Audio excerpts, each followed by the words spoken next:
Hello everybody, welcome back. I'm the Strategy Professor, and today we're going to be doing our support tier list videos for 1021. So as always, if you enjoy the content, please be sure to like and subscribe. It really helps out a ton on the channel.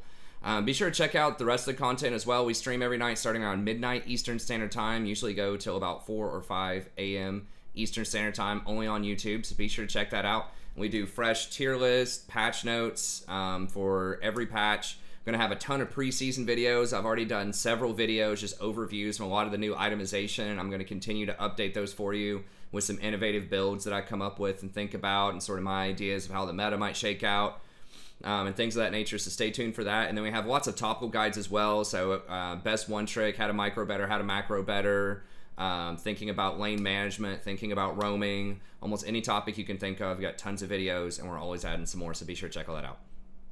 Okay. So not a ton is going to change on this patch. The patch notes themselves were pretty sparse. I guess I could hit the patch notes because I didn't do a separate, let me see here. I could do just a really quick overview at the beginning of this with the patch notes, just because I didn't do a separate video for it, because honestly I don't think it's going to shake up the meta too much. But we'll just hit this really quickly. Ophelio still probably not going to be that great. They're adding more damage onto his ult in most circumstances, or a little bit more healing. It's like more utility with his ult, but the rest of his stuff has been nerfed so much, I don't think it's going to matter. I still think he's going to be in a tough spot, and most people in solo queue can't manage his stances anyways that well, so let's rough. Camille getting a bit of a nerf at the top end of her hook shot. She'll still be a good split pusher top lane. Corki, the Q, this is mostly for mid lane. Corki is just going to give him a better AD ratio, which is okay, but he doesn't usually get a lot of AD until his third item anyways. Usually goes Trinity, Rapid Fire, and then Infinity Edge, so I don't think that's going to be a huge deal with him. It'll help a little bit. Graves is probably one of the biggest nerfs on this patch. It is knocking off 2 extra AD per level, and remember that you can stack this, I think it's like 8 times, so that's like 16 less armor at all levels, so he will be a little bit more vulnerable to other AD champs, but he'll still be pretty good at what he does, which is a lot of damage and power farming, so that'll still be okay. Devastating Charge, particularly at early levels, this is going to be a lot less damage, so 20 less damage on the charge early, but he'll still be okay. I don't think he's super oppressive, but he does have nice dive on the back line. He's still going to be pretty decent. Karma's one of the more interesting support ones. Now, I looked at the win rates. It really did not affect her win rate that much, and it's kind of muddled like what it's trying to accomplish, but it does lower your baseline cooldown by quite a bit early on. 5 seconds is a big deal because, remember, every time you auto attack or land spells, it lowers that amount. So CDR is extremely good on her, so getting 5 for free is nice. And then the refund for abilities is going up marginally, so you're getting like a half a second at level 6, and then 1 second per ability at level 11. But your basic attacks refund a lot less. And I think you're going to be basic attacking more than you're hitting abilities, especially in combat. In the laning phase, like levels 1 to 6, it's the same thing, so that doesn't even matter. But once you're outside of the laning phases, that's when it could matter a little bit more, and I just think this is almost a nerf, because, you know, every time you can land your Q, you're probably going to land at least 2 auto attacks by the time you could land a Q, so, you know, that's going to be less, right? You're saving half a second on your Q, but you're losing 2 half a seconds on your autos, so I think this part is a nerf, but this part is a buff for 5 seconds total, so I don't think it's going to be that big of a deal. I'm not really sure. Channel her mantra more often. I'm not sure, but yeah, I don't think it's going to be a big deal. Lee Sin, a little bit more attack growth, probably not going to matter. Level 10, you know, he's going to have 5 more AD. Okay. Nidalee, not that great in solo queue until you start getting up into like masters and challengers. She's okay if you like really specialize in her, but 3 less attack damage. I'm not exactly sure about her ratios or how this is going to impact her clear. I don't think it's going to be that big of a deal, although sometimes the 380 meme does add up a lot, so it's totally possible this could gut her, but I feel like it's not that big of a deal just because she already clears so fast and she has a heal, so she might take a little bit more damage, but she'll probably still be good at what she does. But for most people in solo queue, it's not going to be that great. Pantheon, I don't think he's that much of a problem bottom lane. He's very annoying to go towards if you don't have a tank in the bot lane, or the tank is not covering for the ADC. It can be really annoying, but otherwise I think he's okay. So What are they doing? The damage on the spear at later levels is getting nerfed really hard, losing 25. So you are gaining 15 extra bonus attack damage, but you have to have a lot of AD to make that pay off for the amount that you're missing. You have to have like 170 AD, something like that, to make that pay off. And then the critical damage is down as well with a little bit better scaling. So once again, if you're building a lot of AD, if it's like solo lane Pantheon, this is going to help you scale into the mid and the late game a little bit better, but it's going to hurt your early game, and he's primarily an early game champion, so that's rough. And especially for the support Pantheon, who's not going to be able to get as much AD, you just won't have as much money. That's going to be problematic. So but then again, like in really early levels, it's not that much off. I guess it is 15 off at level 5. So I don't think he's that great in support anyways. I think if you want to do an all-in, champ, just play like Nautilus or Leona or something like that. You'd probably be better off. But anyways, it's going to hurt him. But he's already, I would say, niche at best. Samira, now this is pretty significant. They are nerfing her Wild Rush, so they're taking it down 5, or they're increasing it by 5 seconds. And I think it's what you're going to max second. And even at max level, you're still losing 1 second on it, and you're losing 10% attack speed. So her win rate's not like that out of control. Yeah, it's like 52%. She's still banned a lot. So I think this might knock her down just a little bit, but probably not that much. She'll still be good if you're really good on her. You got to practice her a lot, and her early game's still a little shaky, but once she starts snowballing, she gets out of control. Okay, a little bit of extra healing. All right, probably doesn't matter that much. Frozen Domain. This is what you max second as Jungle Trundle, but I think Trundle's just in a really bad spot right now. Like, they've nerfed his damage output a ton over time. I don't remember all of the ways they nerfed him, but they nerfed his W multiple times, I think. And he's really, like, good against other tanks. So if you, like, he's a good counter pick. So against something like Nunu, he can be pretty strong. But in general, most of the popular junglers right now are not tanks, and they can beat him up in one-on-one fights most of the time. So, like, he's terrible into Graves. I don't think he's that good into things like Kha'Zix, Fiddlesticks, Hecarim. He's not going to be that great. So, yeah, he's pretty good against Nunu, who is very strong right now, but a lot of the other matchups are kind of rough. Hey, thanks for the sub. I appreciate it. Udyr, they're really, really trying to make Phoenix Stance Udyr a thing. He's still going to have the same problems. Like, he will have better wave clear with this for sure, but you can still just kite him so easily, like, later on. He's pretty good early on, and the reason for that is his Tiger Stance does a hell of a lot of damage early, and especially if you go Warrior, you can go over and bully people in the enemy jungle, just get that stun and Tiger Stance them and they're dead. So he's great at dueling and even split pushing later. If you go something like Tiger Stance, Trinity Force, and then get like a Wit's End or a Death Stance or something like that, you can even duel a lot of people later on. But it's just his team fighting is so terrible later because he can just be kited so easily, has difficult access to the backline, and his defensive steroids aren't that great. He's got like the turtle stance, but you're just going to get evaporated in a lot of situations. So very good duelist, very good split pusher, good farmer, but just doesn't do enough elsewise. I'd rather, if you want to play that style of champ, I'd rather just play something like Shyvana, or something like Master Yi. I think are just probably going to do it better. Especially if you're not going to go for the early game, like go bully him, beat him up.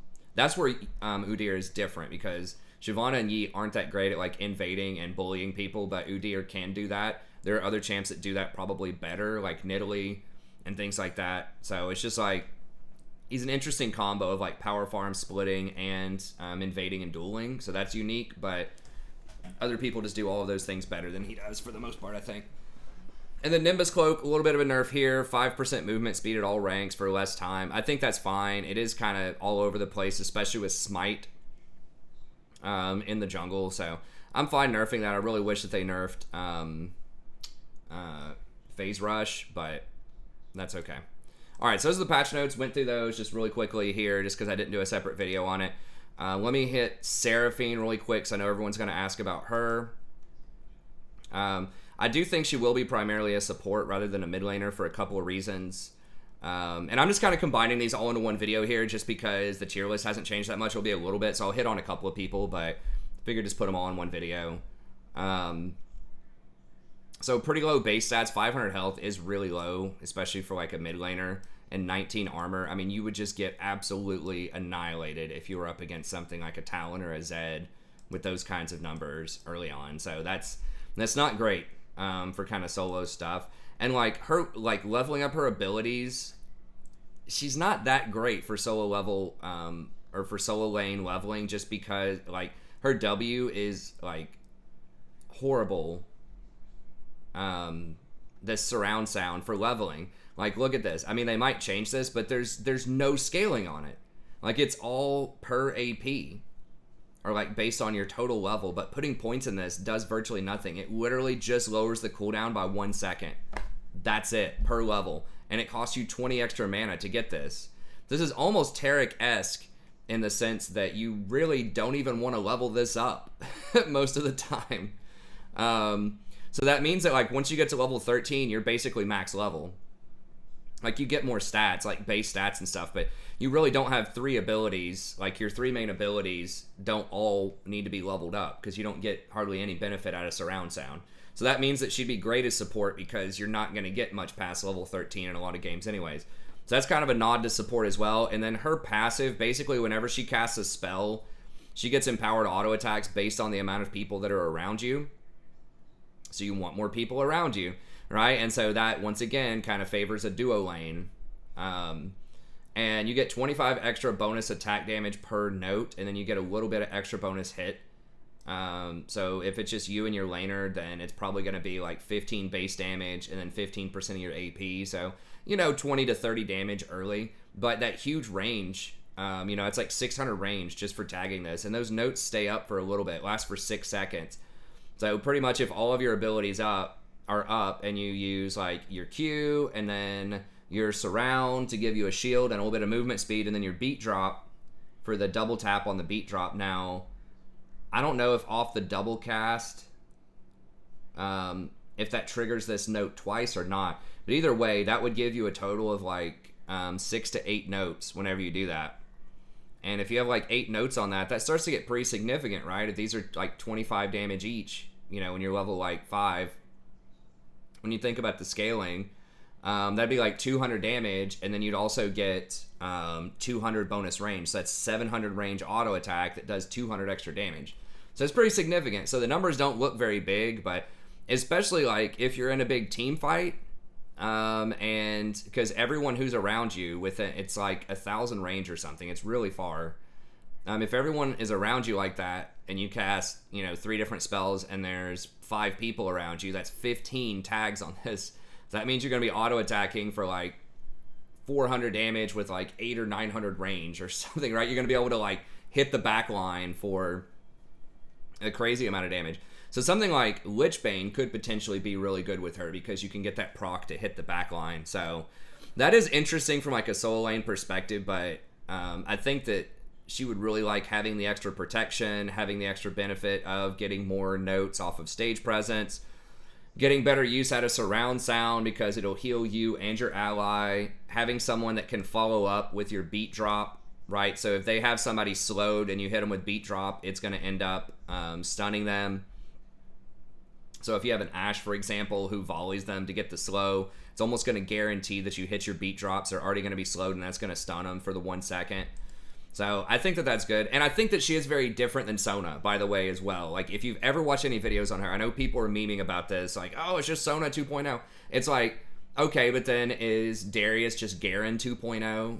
I mean, that's how I think of it. It's like, okay, it's 2 people that are ranged, that want to be able to spam spells, and they have benefits for their team when they do that. But it's very different, right? Like, she gets much, like, yes, it is an empowered auto attack, but you want to be near a whole bunch of allies and you get more benefit out of that auto attack. And double casting your abilities is, different than Sona as well. So trying to think whether you want to get the shield plus the empowered heal, or whether you want to try to get the stun, by casting something twice. These are all sort of different choices. And one of the big things about her is that she's like very, very long range. Like, and her stuff is on a longer cooldown too. Like, Sona's just spamming all of her auras, and the Q and the W are on really low cooldowns later. They're like 4 seconds. Versus these are like longer cooldowns, right? This is like 13 seconds to start with. This is always going to be like 26 seconds, which is a really long time. and then this one's 10 seconds and goes down to 5. So you need to be a little bit more strategic. She has bigger moments of burst with longer range, rather than Sona. It's just kind of spamming everything always for little small bonuses that add up. Seraphine is really trying to hit more like the big combo, right? To get the huge like AoE stun combo, right? Where you like beat drop, you stun them for 1 second, and then you follow up with your encore to, charm them for an additional 1.5 seconds and just crack them with just this huge amount of damage. So it's like, yes, they do have empowered autos. Yes, they do have stuff that, buffs up your allies. Yes, they are music themed, but to me, it's like comparing Garen to Darius. It's like, okay, yeah, they both have a spin. They're both tanky. They both do a lot of damage. They both have some kind of execute-like ability on their ult. But if you actually play against them, they do play very differently, right? Like Garen, not like ultra differently, but differently enough where they feel like different champions, right? Where Garen's, a lot faster, and then Darius, so he's better for like these quicker trades and split pushing and running people down. He's harder to kite than Darius, but Darius, if he gets a hold of you, is going to do, more damage over time. So, anyways, I think they're different enough, but so I think she'll be okay support. I think she's closer to something like Lux, where you're trying to look for these roots off of beat drop, and then you're comboing that with somebody else. So you have like some light poke, like this is 900 range, kind of like Lux's E, and then you're sort of fishing for those binds with beat drop. They're even sort of a similar mana cost and similar cooldown. So I think she's closer to Lux almost than anything else. But yeah, if you're using these auto attacks correctly and you're able to trade, I think she can be good. She's closer to, like I said, like a Lux, a Vel'Koz. It's a long-range poke type of champion is what she is. Because her sustain's not very good in lane. It's a really long cooldown, and it's not really that much healing. And she is a little vulnerable. Like, this does speed you up a little bit, but not much. You do have low mobility, low survivability. You don't have that much. So, like, she's good long range, AoE, engage, but just doesn't have as much personal protection or movement or anything like that. So if you're in a lane where, you can push them in and poke them under tower, like a Jhin or a Misfortune or something like that, then she can be good, but I don't think she's going to come out the gate being mega strong. And I think that it'll probably, you can go for the Lich Bane on her, and I think this would be a little bit better than Lich Bane's Sona. I don't know. Like, you can't spam her abilities as well, but just the fact that you're, like, late game, especially if you hit a bunch of people with the ult, if you hit your allies with this, it gives you 4 extra notes as well. So you're probably going to be able to crack that back line for, like I said, like 400 extra damage on hit. It's going to be like 800 range or something like that. So you can probably auto-attack their 80 carry. If you have a Lich Bane and, like, 200 AP or something like that, you can probably hit their 80 carry for, like, 800. So... Anyways, I think she'll be okay. I don't think she's going to come out the gate being super OP, but I think in the right kind of situation, she'll be decent. Okay, let's talk about the actual support tier list here for the rest of this. I still have Bard as number 1 overall. I think that he's just the most versatile champion out there that works in this meta, because I feel like you want something that can engage really well, but then you also want something that's a little bit tanky that can, like, survive other engaged champs, and that's pretty much where Bard comes in, because he has pretty high base stats for an enchanter type of champion. So if we click on him here, let's move this over here. He has pretty high base stats, like 560 is pretty big, right? When you're thinking about, someone like a Janna or a Soraka or even a Recon, like, that's going to be a lot more health. Then his armor at 34 is pretty high too. So he's tankier than it would seem compared to a lot of other potential enchanters. And then he's got that, if you get that stun, it's huge, double stun, does pretty good damage early on. His shrines are very underrated. They're a pretty cost-efficient heal if they get to charge up the whole time. So it's a really, paying 70 mana for something like, it ends up being about a 60 heal is not insane, but it's okay compared to some of the other heals out there. Especially considering that you get a ton of free mana, right, off of your chimes, refill a lot of your mana. So he really doesn't have mana problems early on. And then you can rotate really well with the magical journey. So if your jungler is trying to invade and you need to run over there and help, or you need to protect your own jungle, or you're just trying to get away from stuff, like you're getting ganked and you're near a wall or whatever, you can just escape. So he's very slippery, and he can help you and your team get away from tough situations and rotate really well. And then the Tempered Fate's on a very low cooldown, 110 seconds. Now, it says it's like 3,400 range, but realistically, you're not going to be throwing this in like super far away most of the times. It takes a long time to get there, and they're going to dodge it. But like your typical strike range is about like 1,000 or so. You can throw it and probably hit them. And this is just one of the most versatile spells in the game. Now, you can mess it up, right? If you don't do it correctly, it's going to be real bad, right? You can ruin entire team fights. You can destroy your team with this if you do it incorrectly. But just using it, even just as an engage, even if you aren't aware of all the other things to do with it, it's so strong because, like, whenever you land that, there's a really high probability you're going to get a stun on them with your Q unless they flash.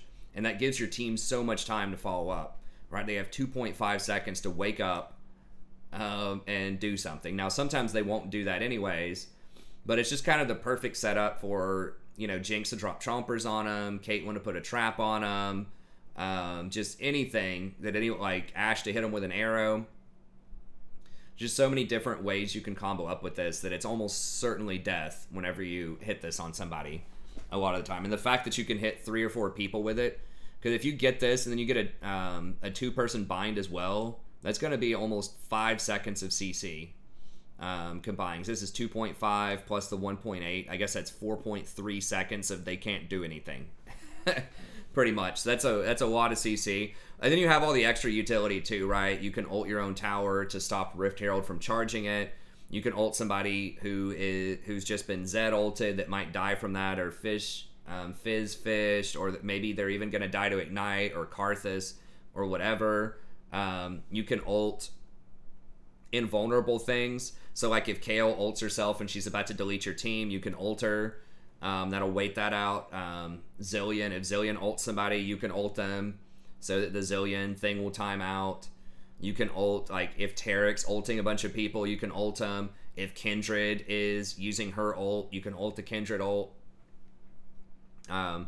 If Jin's channeling his ult, or if Xerath's channeling his ult, you can interrupt that stuff with Tempered Fate. So there's just a ton of different situations where this can be really good, and it does take a lot of practice to utilize it correctly. Like I said, even if you're just using it as just a standard engage just to start a fight, it's still good enough, even if you don't optimize it for the other situations.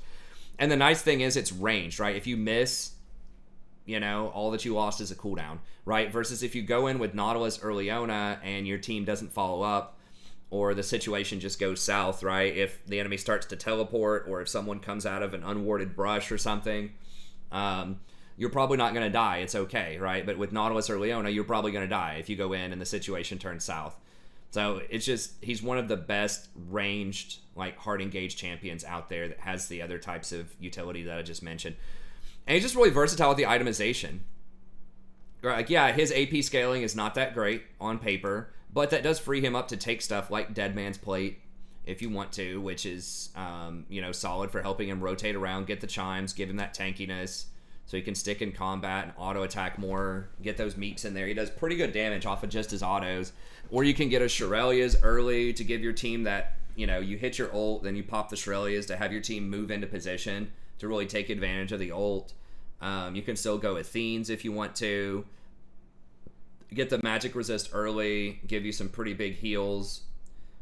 You know, even just a point click heal later, if you have Athenes to go with this, it will be like a 300 heal. So that's pretty solid. So yeah, he's just really versatile. He roams well, does pretty good damage early on, has okay sustain early on. So he's just kind of like okay at everything. And then there are a few specific things that he really excels at, like rotations and engage. So I just think he's the, you know, most well-rounded champion. Like, he's got some game against Soraka. He's got some game against Nautilus or Leona. He's got some game against Twitch. You know, got some game against Hecarim. There's all sorts of stuff out there. It's never going to feel like that bad to pick Bard. Like, into someone like Morgana, or like with the Black Shield, or someone who's going to rush like a Banshee's Veil or Edge of Night, like that can be annoying, but it's going to be annoying for a lot of engaged champs. So I just think he's very well-rounded. Nautilus is the next one that I'll mention here, and I did move Nautilus up just a little bit over Leona, and the main reason is that Nautilus has a displacement, which is really nice for interrupting a lot of stuff out there. So like a Zac trying to EN, or Jarvan trying to flag and drag, Leona trying to engage onto somebody. So just the fact that it pulls people out of the sky and displaces them stops a lot of different engage. Versus Leona is like a route where you move towards them, but it doesn't stop Zac in midair. It doesn't stop Jarvan in midair. So that's a big part about why I like Nautilus, is because he has a displacement.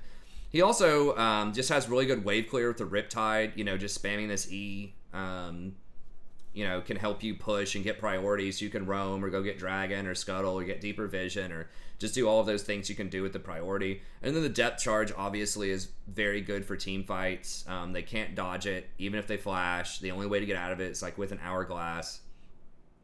It's a knock-up, so it isn't affected by tenacity. They're getting knocked up for the entire duration, and it can CC and knock up a ton of different people, which is very good. And then the hook is kind of bittersweet, right? You can't go over walls with it. You can't go through towers or minions with it, which is, kind of rough. But at the same time, it is a really fat hitbox, and it's a very fast animation, right? So it doesn't have like the Thresh wind up. It has 5 times the hitbox of a Leona E. So it's really, really hard to miss this open field. And you can also use it as an escape tool, right? So if you're getting ganked, you can actually hook your own tower or hook some walls potentially and get away. So that is something that's very nice. Now, he is going to be squishier than a lot of the other tanks out there. Like, his base stats are kind of somewhat low, right? Like 560, 576, and then 39 armor. So you could argue that Bard is potentially tankier than he is, right? It's very similar amount of health, and Bard has... I guess Bard doesn't have more armor, but Bard's like in the ballpark of Nautilus. But a lot of the bigger tanks like Leona, Braum, Alistar, stuff like that, they're going to have 44 armor, and a lot of them are going to have closer to like 600 health. So anyways, he's good. But yeah, he is just squishier. His defensive steroid is kind of weak early on, right? So you're going to be maxing your E first. That's what I recommend, and that's the highest win rate right now. So you're only going to have 1 point in this until like level 7, and I think you should max this second. Now, it is 9% of your maximum health, so early on, if with Relic Shield and everything else, your runes and all that, you probably have between 600 to 700 early, so you're probably going to get an extra like 54 off of this shield, so you might do like 100 to 125 shield. That's not going to protect you from a lot early on, so it's like, it's okay, but it's not nearly as strong as Leona, right? And how she has that damage reduction on her W, as well as giving you a huge amount of armor and magic resist. And she's going to do a lot more damage off of her sunlight procs and things like that than Nautilus is, and she can engage through the minion wave, whereas he can't. Her ult's also on a shorter cooldown. So she's probably going to be a bit better in the early game than he is, but I think that he scales a little bit better just because, like, once you get more points in this will do more damage than Leona late game. It's on a much lower cooldown than her stuff.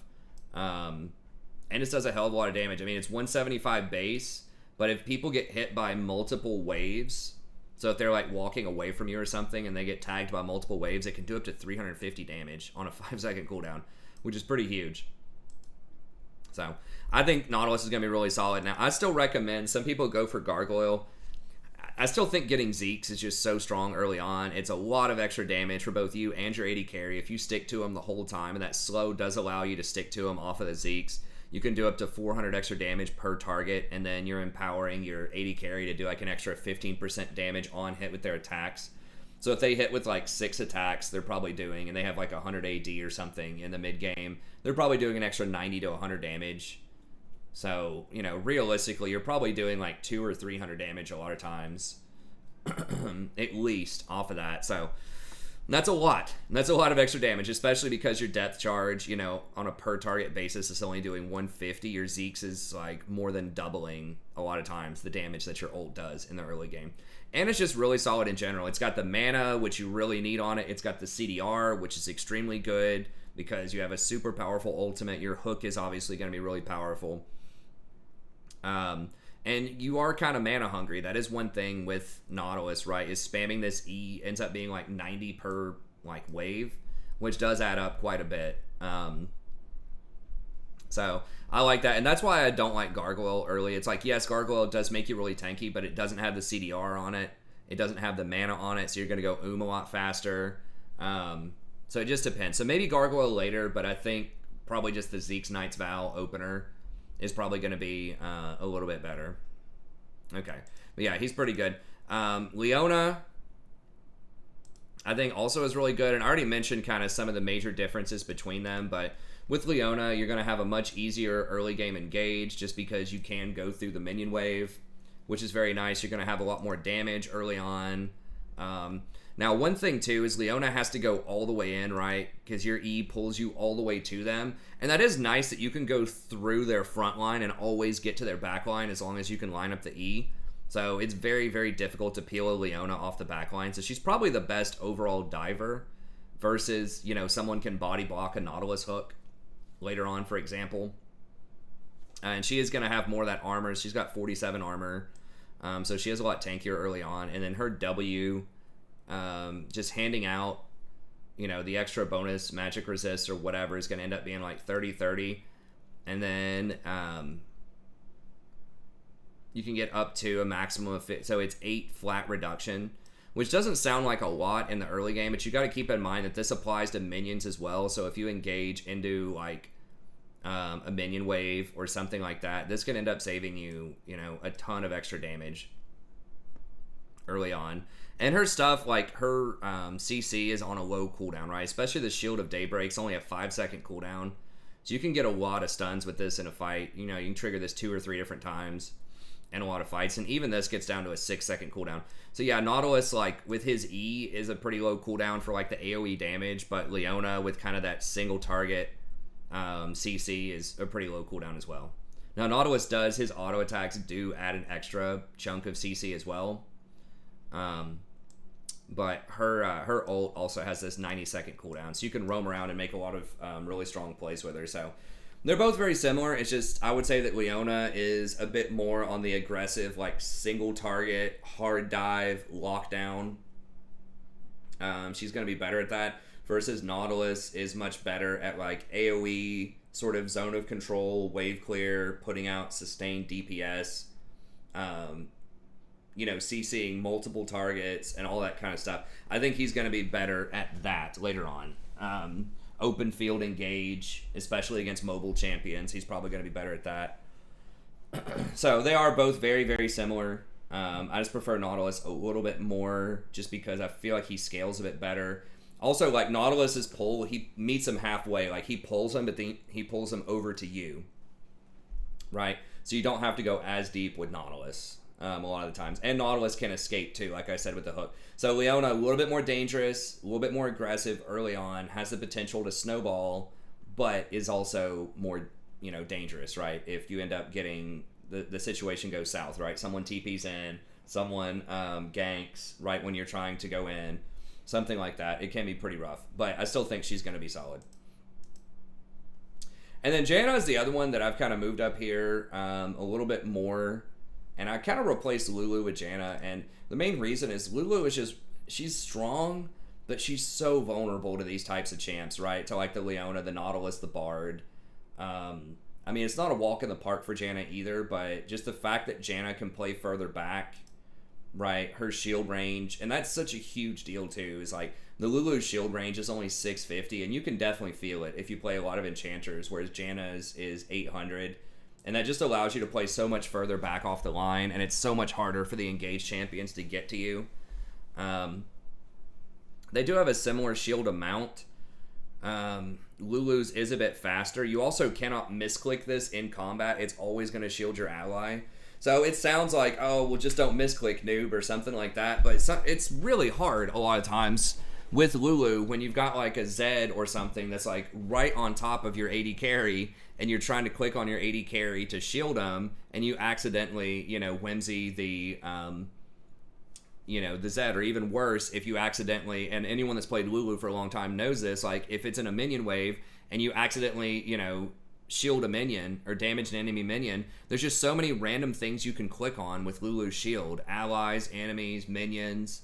And in traffic, when there's a lot of crap going on in a team fight or in the middle of a wave, like, if something is literally right on top of each other, there's a minion standing right on top of your AD carry, like, it's really hard to get around that. You would have to tag, like, you would have to hotkey in target allies only or something like that. Even then, or I guess you'd have to target champions only as well, because you could still target your allied minions with that. But it's just a pain in the ass to, like, manage her shield in traffic a lot of times, whereas Janna just works. So that's something that's pretty nice. The range is good. But it's really that she's just a lot safer, too. Not only does she have longer ranges, but she's fast. It's hard for people to run her down. This tornado is very good at disrupting engage, right? So if Leona's trying to go in, or Hecarim, or whatever, something like Kha'Zix is trying to jump at you, or Rengar, like, that Howling Gale can really ruin somebody's day. So that's very handy. And then this ultimate, too, just being able to push everyone back and just start a fight, just having that displacement and just insane heal. I mean, it heals for like 300 level 1, like AoE, right? And that's the thing where Lulu kind of falls off. We'll talk about Lulu more here in a second. But Lulu is mostly single target, right? She ults one person, and that's it, right? She can shield one person with her E. She can buff up one person with her W. Versus Janna, like, this monsoon is just AoE, helps everybody. So a simple example, the other day, I was playing Lulu and we had a Kog'Maw and we were doing pretty well, but Kog'Maw just randomly runs out in front of a bunch of different people, and then Trundle pillars him, and everyone just runs at him, and I couldn't do anything against Lulu, right? Like, I can ult the Kog'Maw, but they're still going to be on him. And I was just thinking at that moment, I was like, man, if I was Janna, I could at least walk up in monsoon to push everybody back and then tornado them after that, to maybe buy enough time for Kog'Maw to get away, right? So just being able to push people off of you and off of your teammates is so powerful.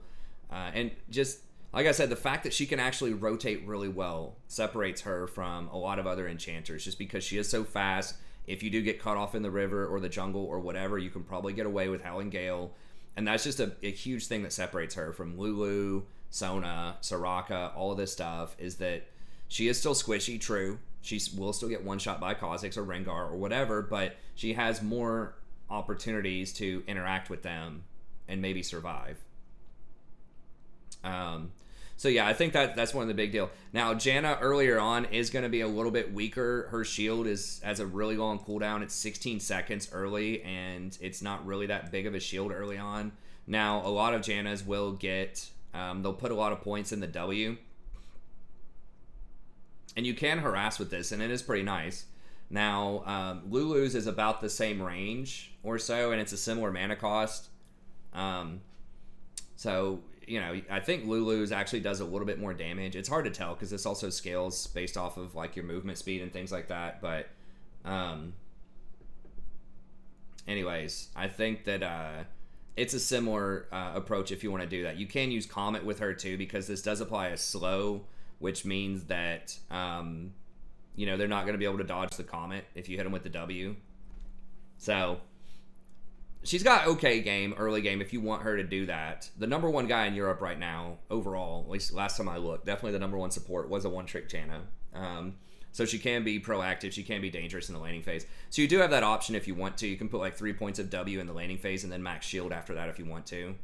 So there's a lot of different things you can do. She's very good with crit champs. So, like, that's most of the popular ADCs right now. So, like, your Jhin, your Miss Fortunes, you know, your Caitlyn, Jinx, all that kind of stuff. Because the extra AD that you give people can crit. Right? And that makes her very good with, like, AD assassin type of champs, too. So, if you have, like, a Zed or a Talon, being able to buff up their AD is going to help their burst damage a huge amount. It's almost like you're giving them a BF sword and some change. So, it makes her, like, a lot better with crit users, casters, things like that. So Lulu is a lot better with kind of the movement speed and the on-hit people, right? So like Twitch, Kog'Maw, stuff that's going to get Blazer and King, Gensu's, like Lulu is going to give more power there. But for the crit people, and like the casters, then I think Janna's going to be better. So overall, very good, can rotate, can help your split pushers, can protect your towers, protect your team from getting engaged on. So I think she works out really well in this meta right now. And then Love gun in their face. I've seen this commercial like a billion times. I don't even know what that is, but anyways, I did drop Recon down a little bit. It's possible Recon, I don't know. I do love Recon, but after playing a lot of Bard and some other champs, the biggest problem with Recon is he just has huge cooldowns early on, and his spell, like, he's just really weak in the laning phase, but he is very, very good later on in the game. But he does have 540 base health, so it is better than some of the early enchanters, but it's still not that great. But it's just like his W, is 18 seconds to start with. His shield is 20 seconds to start with. So he just has very, very long cooldowns. His Q is very anemic. It just really doesn't do that much. You heal yourself and your ally for 30 at level 3, 48 at level 6. So it does heal 2 people, but it's kind of a slender hitbox too. Like it can be kind of tricky to hit that Gleaming Quill, and it really just doesn't do a lot of damage either. It's like 70 damage.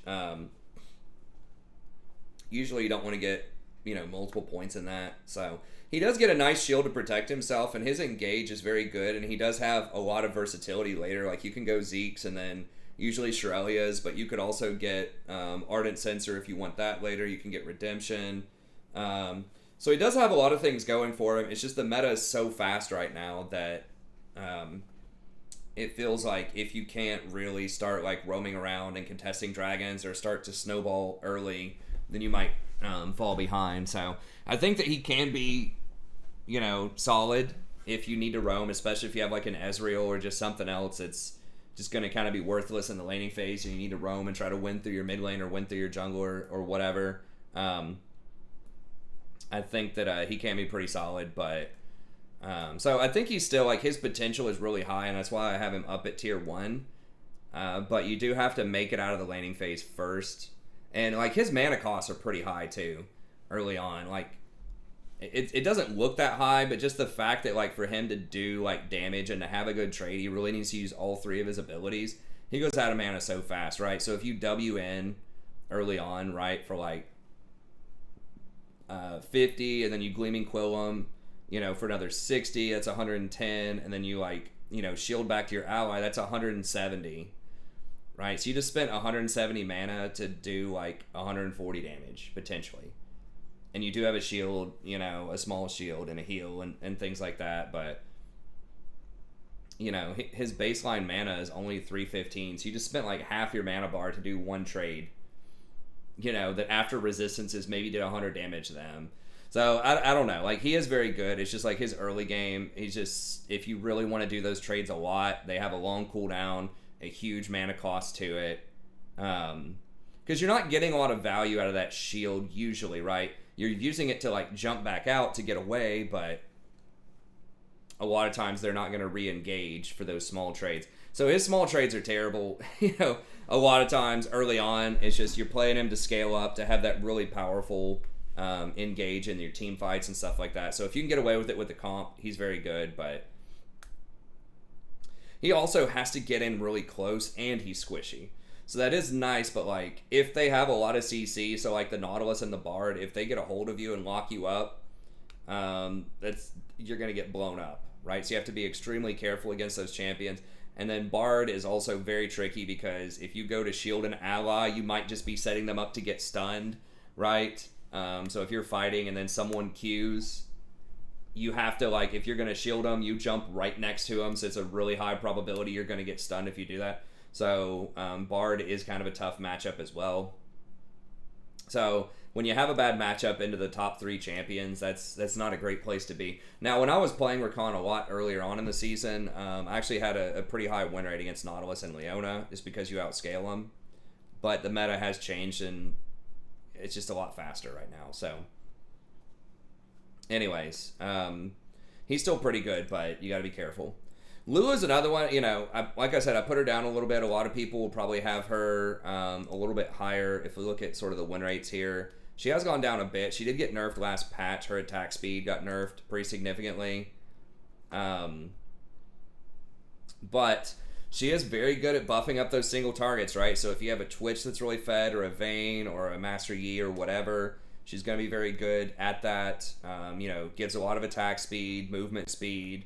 She's got that point-click ult on a very low cooldown, which is not reduced by grievous wounds. Doesn't get buffed by plus healing and shielding either.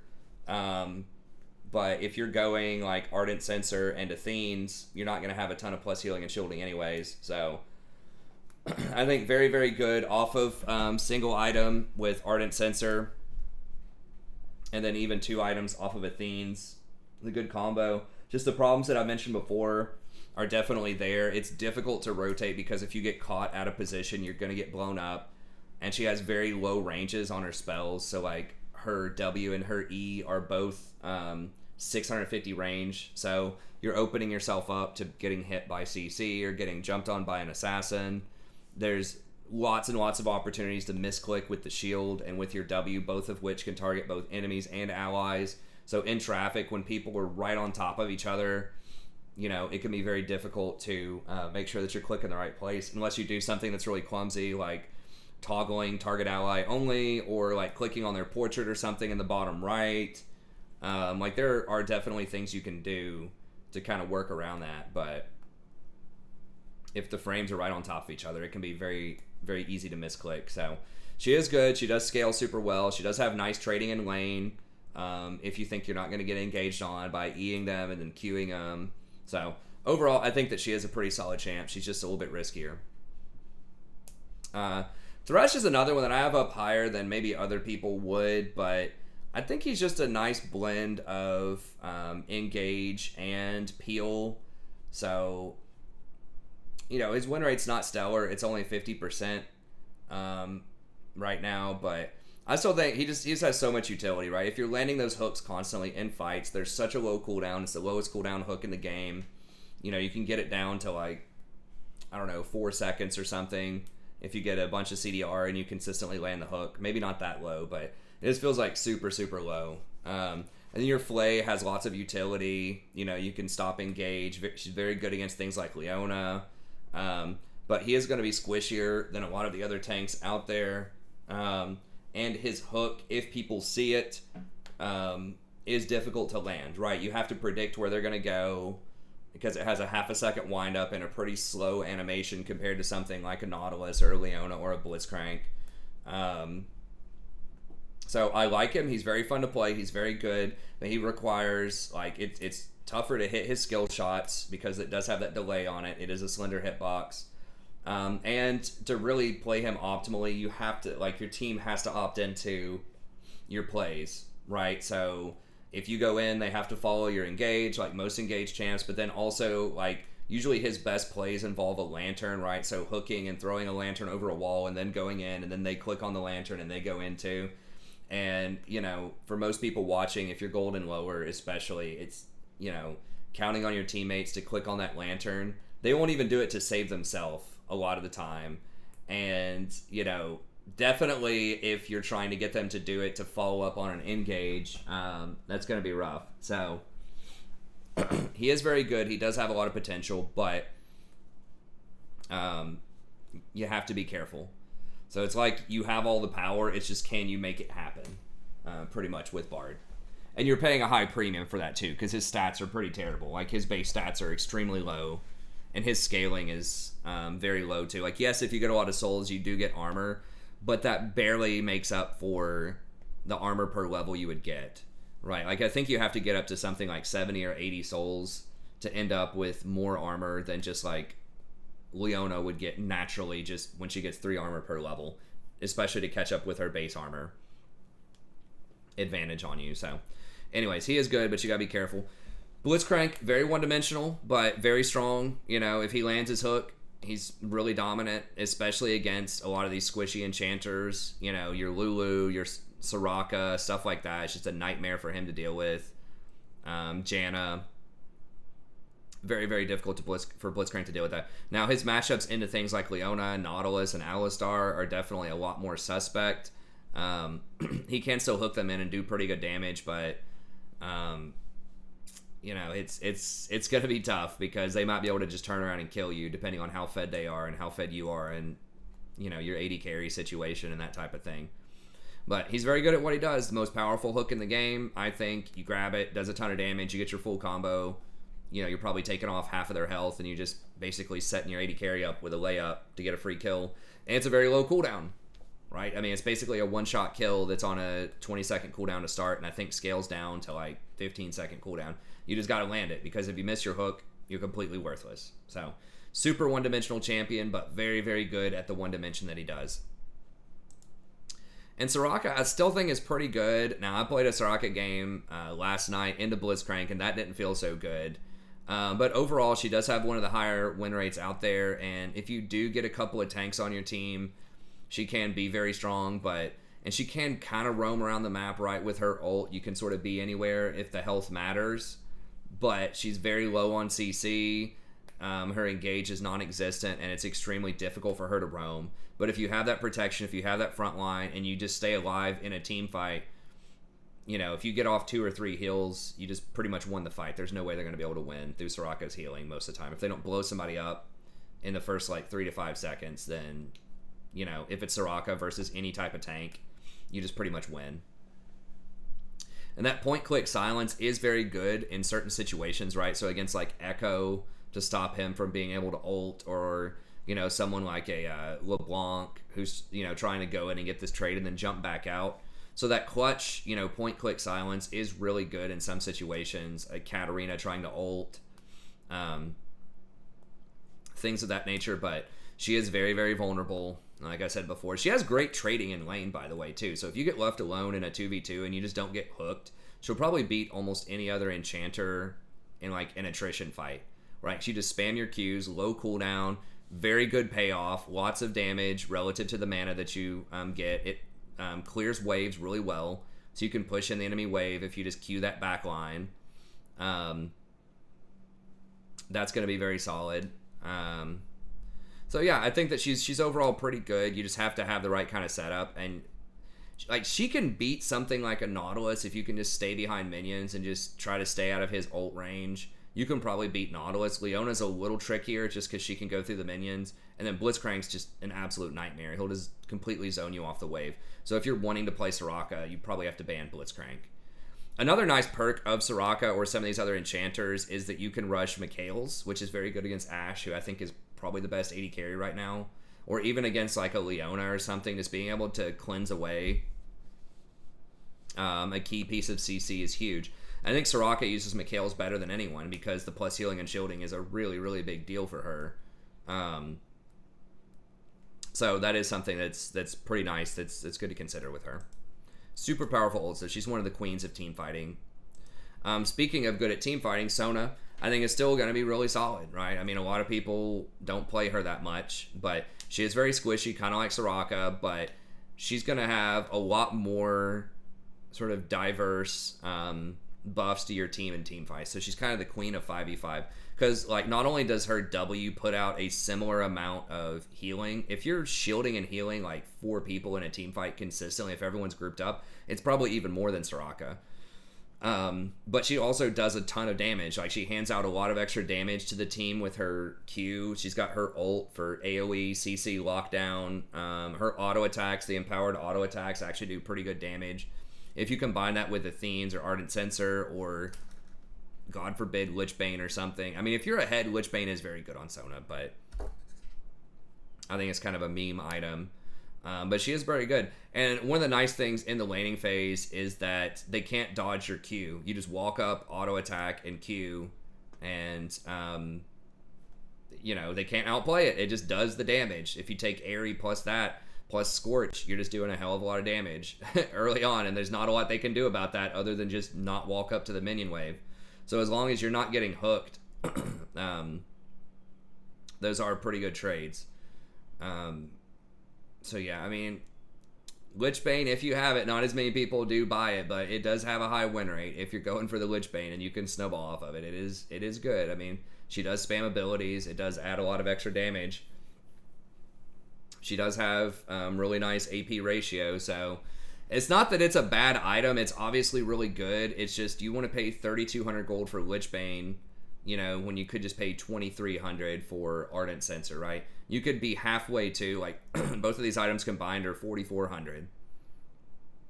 right? And Lich Bane's 3,200. So just like, you could be halfway towards your second item by the time you complete Lich Bane as your first item. That's the only main knock on it. It's not that it's not good. It's just like, is it better than Ardent Censer and half of an Athene's? I don't know. It's a tough call.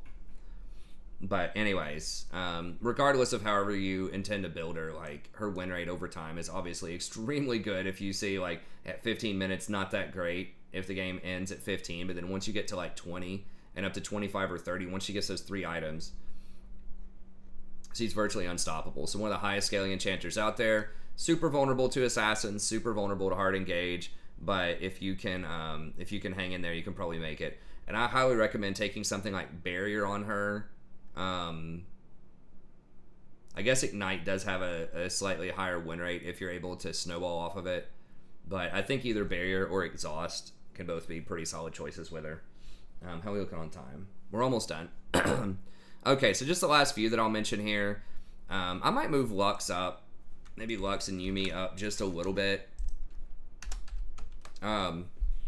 Lux is, I think Lux is probably better than people think she is. Like, she's good with certain kinds of comps, like, that are popular, right? If you have Ashe or Jhin, something else that, like, has some CC, they can chain together with your CC and you can blow people up from long range. I think that Lux can be pretty good. I mean, she's 51.5%, with almost a 7% play rate. So, I mean, that's pretty legit. And then she can still go like Ardent Censer, Athene's, and that type of stuff and be pretty strong. So, you know, and her poke with her E is very good. So it's kind of like you have a combination of like a hard poke type of champion, you know, like a Vel'Koz or a Xerath in the bot lane, but you also get the enchanter items and the enchanter scaling. So it's kind of like the best of both worlds if that's what you're in the market for. Now, her W is a skill shot. And it does have a long cooldown, so you have to actually hit this on somebody. So if they run out of it or you just miss, that's going to be pretty bad. But if you do hit a bunch of people with it in team fights, it can be pretty strong. She is kind of a mana hog early on with the E's, so you really need to hit a lot of those E's. Make sure you're getting value out of them because you will go pretty quickly.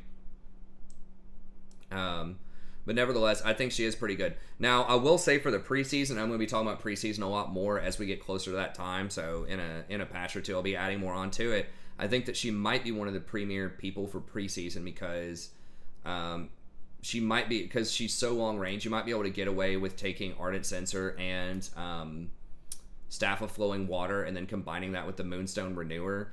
Because if you hit somebody from long range, that'll put you in combat, technically.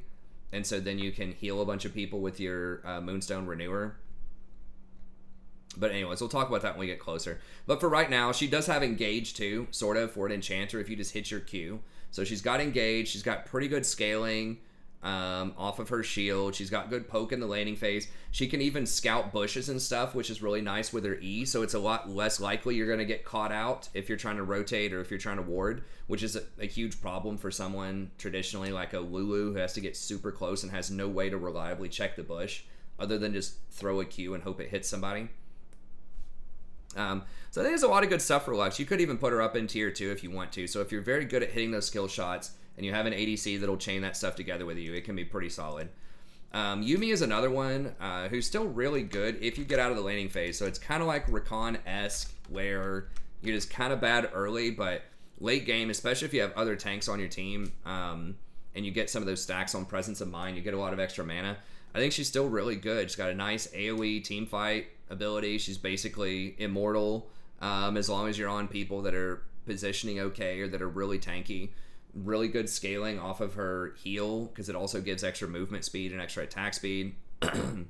So I think that Yumi can be really good. You just have to not die. And if you're against something like a Nautilus or a Leona or a Bard, that can be kind of tough. But if you can make it through that, I think she is really good.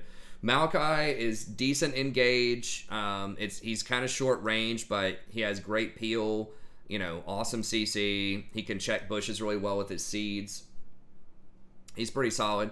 Morgana, Black Shield, very good at blocking Ashe arrows, Bard ults, Leona ults, Nautilus ults. So very good against a lot of the stuff that's meta right now. It's just really long cooldowns. 2 of her spells don't really do that much with her W and her R. Her R is situational. It's like really close range. But your Q is super good if you land it all the time, and the Black Shield has a lot of utility. So if you can make very good use of the 2 spells that you have that are good, then she can be good, but sort of questionable otherwise. And then Senna is okay if you're in one of those hard poke lanes. Once again, you pair up with a Jhin or a Misfortune or an Ashe or something like that. She can be good, but she falls off really quickly after the laning phase just because AD itemization for supports is pretty terrible. But anyways, that's going to be it. Thank you very much. Hope you enjoyed this. Be sure to like and subscribe, and I'll see you next time.